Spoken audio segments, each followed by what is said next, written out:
Vizsla or Hungarian Vizsla? Ikaw ba'y mahilig sa aso?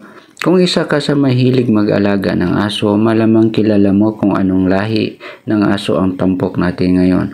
Kung hindi mo naman kilala, naintindihan ko kaibigan, dahil bihira lang ang aso na ito sa Pilipinas kumpara sa mga well-known na German Shepherd, Labrador, Belgian, Great Dane, Rottweiler at iba pa. Ang lahi ng aso na ito ay limitado lamang sa bansa.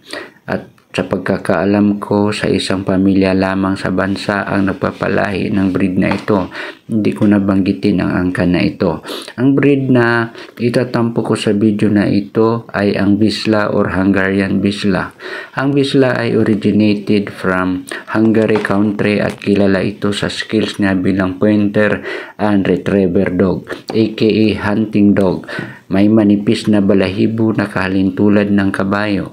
Hindi siya kagaya ng ibang aso na kailangan mo pa paliguan na madalas dahil siya ay hindi mabaho at kahit punas lang sa katawan niya ay pwede na. May timbang na 50 to 60 pounds sa lalaking aso at literal na mas maliit ang female na meron lamang 40 to 55 pounds ang timbang. May lifespan na 10 to 14 years at medium to large size ang mga ito. Lean body na ibig sabihin hindi tumataba at hindi matakaw as well. Very passionate, malambing na gusto lagi katabi ang owner pero very observant sa paligid lalo na sa mga crawling at flying animals dahil nga ito ay hunting breed. Very unique dahil bukod tanging brown colors lang meron ang balahibo nila. May sobrang lambot, mahaba at laglag na tenga. May mataas na energy level na kung saan dapat daily ang rigorous activities para mawala ang pagiging hyper niya. Taong 2017 dumating sa buhay ko si Vizsla. Nagtatrabaho ako bilang isang security aide sa isang foreign businessman. At dahil sa pagdating ni Vizsla, kinausap ako ng boss ko na alagaan ko na lang ang aso at ginawa akong stay-in sa bahay. Bago dumating si Vizsla ay binigyan ako ng 2 libro na pinag-aralan ko pa at ito ang gabay ko para sa pagsasama namin ni Vizsla.